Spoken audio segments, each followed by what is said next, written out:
একটা ছোট গ্রাম ছিল, নাম সোনারপুর। সেখানে থাকত গোপাল, খুবই গরিব কিন্তু তুক্ষুর বুদ্ধিমান এক ছেলে। তার ঘরে তেমন কিছু ছিল না, ভাঙা চালা, মাটির হাড়ি আর মার স্নেহ। বাবা, ধন নেই তাতে কি, বুদ্ধি থাকলেই মানুষ বড় হয়।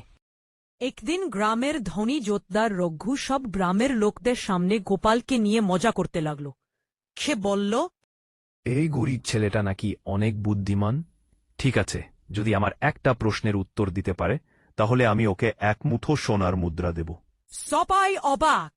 রঘু হেসে বলল, বল দেখি গোপাল, কোন জিনিসটা সকালবেলা 4 পায়ে চলে, দুপুরে 2 পায়ে আর রাতে 3 পায়ে?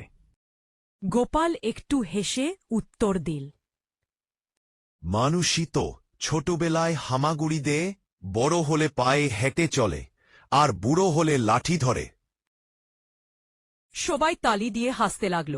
রঘু রেগে গেল, কিন্তু কথা দিয়েছিলে তাই দিতে হল সোনার মুদ্রা।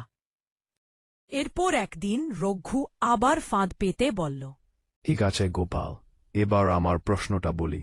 যদি তুমি এমন কিছু খুঁজে আনতে পারো যা হাসাবে আর কাঁদাবে একসাথে, তাহলে আমি তোমাকে একটা গরু দেব। গোপাল ভাবল আর ভাবল।